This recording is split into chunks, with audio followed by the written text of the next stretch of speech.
Hi, CBC family. My name is Josh Jordan. This is my wife, Courtney Jordan, and we are this week's Member Monday, and we're excited to get a chance to dialogue with you guys. We've been members at CBC for 6 years, so we started going a year after the church planted, but many members of the church were a longtime church family as we went to the Bridge before we ended up at CBC. So a little bit about us. I am an assistant editor for a local publishing company editing children's books. And I am a DevOps engineer at Mercury Insurance, and I look at code all day, so it's very exciting. Typically, when we're able to be with you guys, many of you know us as both the drummer for the worship team, and we also co-lead the events ministry with our better halves, Josh and Becca Perez. And things that we like to do.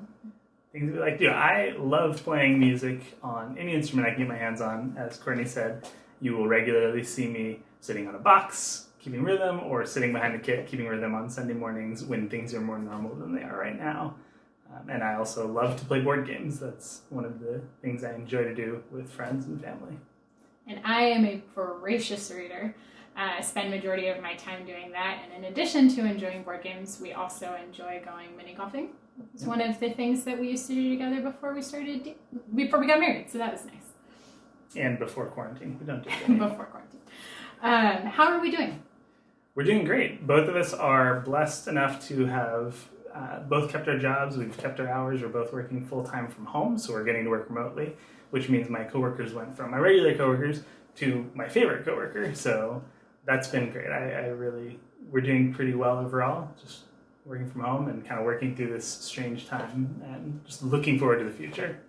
I think definitely the hardest thing that we've been dealing with is just, like many of you, not having the ability to see you guys and to see our families, and just really feeling the burden of being shut up inside. And we could not be more excited or long more for the time when we can all be together again, because we just miss you guys so much.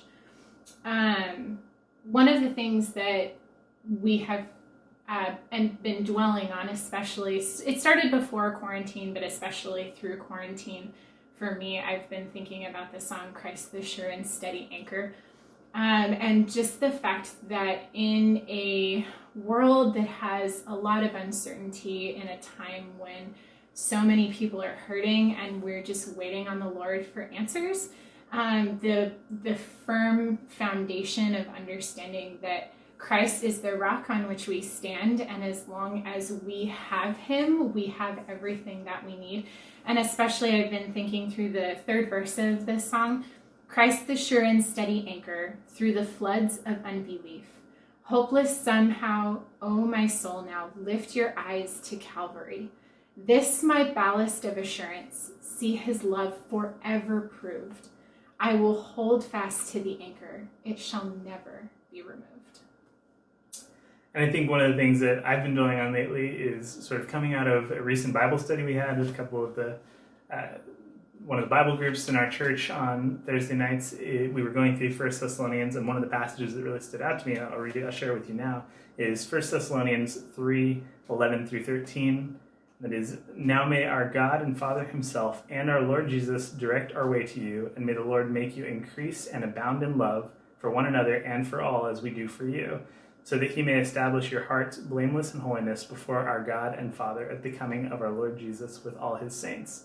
And I think that's a great verse because it reminds us that we can't do anything, even yearn for Christ, without Christ's encouragement. We need everything from him, and we need to, just every single motivation comes from him, and just it reminds me how reliant I need to be on him on a day-to-day basis. And then it also gives that hint at the end of remember what we're looking forward to, and that coming back, and it's a very encouraging passage overall. So that's something I've definitely been dwelling on throughout the pandemic as it's been going through, and things have been kind of up in the air. So it's been very encouraging overall.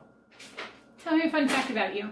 A fun fact about me, I have well over a dozen instruments in my house, and it's just a growing collection, and I'm trying to learn to master all of them, and it's taking a very long time, but really, he's competing with Kyle for most number of guitars. So coming for you, Kyle. And a fun fact about me, I just sent my first book off to the printer, so for work, which is very exciting. Ask me about it offline. And I own over 700 books, most of them children's lit or some kind of teen fiction. I'm a big fantasy sci-fi reader. So outside of that, again, we can't say enough how much we miss you guys, how excited we are to be back with you, and how we have been praying for all of you while we've been in the midst of quarantine. We are definitely counting down the days, and it may be a bit before you see us back, but we just can't wait. We're definitely looking forward to it. We definitely miss you guys a lot. So we love you, CBC, and we'll talk to you soon. Bye. Bye.